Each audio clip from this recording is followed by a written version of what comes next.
स्वागत है दोस्तों एक बार फिर से आपका आपके अपने चैनल ज्योतिषी उपाय में। आज के इस वीडियो में आपको चैत्र नवरात्र से संबंधित एक बहुत ही छोटा लेकिन सटीक उपाय बताया जाएगा।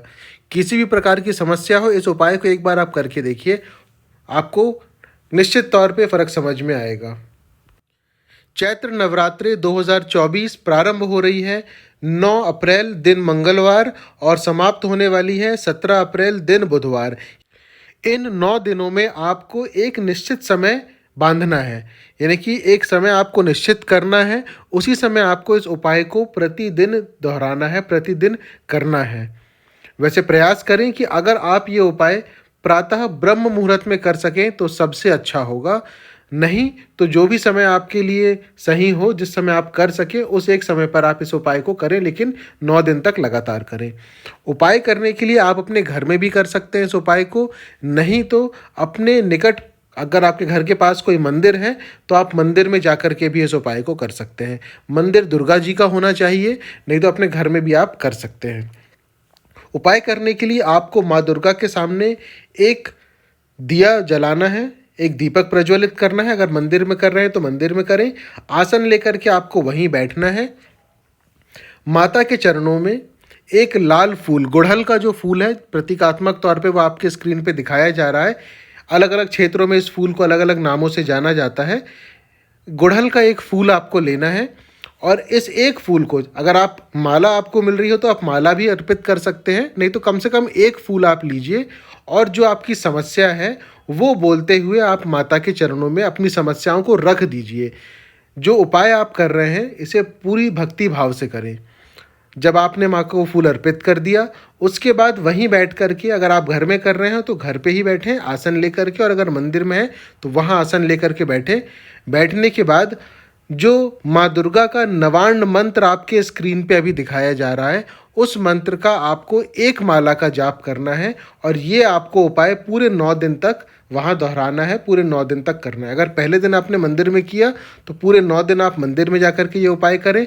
अगर पहले दिन आप घर पे कर रहे हैं तो 9 दिन घर पे ही ये उपाय करें। समय ब्रह्म मुहूर्त का हो तो सबसे अच्छा, नहीं तो जो आपके हिसाब से उपयुक्त समय हो उस समय आप कर सकते हैं। प्रयास ये करें कि या तो आप सुबह के समय करें या फिर शाम के समय करें, दो में से कोई एक समय आप रख सकते हैं अगर ब्रह्म मुहूर्त में नहीं हो पा रहा है तो। उपाय करने के साथ साथ ये जो आपने 9 दिन का उपाय करने का आपने जो प्रारंभ किया है, इसके साथ साथ कुछ चीज़ों या कुछ बातों का आपको विशेष ध्यान रखना है। जैसा पहली बात ये है, किसी भी प्रकार के नकारात्मक विचार आपके मन में मत आने दीजिए। कोई भी काम अगर आप प्रारंभ कर रहे हैं तो सामान्यतः सबसे पहला विचार ये आता है कि अगर ये काम नहीं चला तो क्या होगा, अगर ऐसा नहीं हुआ तो क्या होगा। ये जो नहीं वाले विचार है, नकारात्मक विचार, इनसे बचने का प्रयास करें। कोई भी काम कर रहे हैं, अगर आपको करना ही है तो एक सकारात्मक विचार से उसे प्रारंभ करने का प्रयास करें। नतीजा भी आपको जो है वो एक सकारात्मक रूप में ही मिलेगा। किसी भी व्यक्ति के लिए अपशब्द ना बोलें, किसी के लिए कोई नकारात्मक बात ना बोलें, चाहे वो आपका कोई दुश्मन या कोई शत्रु ही क्यों ना हो। इन 9 दिन तक इन बातों का आप विशेष ध्यान रखें। क्रोध या गुस्सा जो है कम से कम करें। अगर गुस्सा आ भी रहा है तो उस बात पर ध्यान ना दें, वहाँ से आप हट जाएं या अलग हो जाएं। सात्विक जीवन जीने का प्रयास करें। आप हमेशा लोगों के लिए अच्छा बोलने का प्रयास करें। हो सकता है कि आपके मुख से निकली कोई अच्छी बात किसी और के लिए वरदान सिद्ध हो जाए या साबित हो जाए।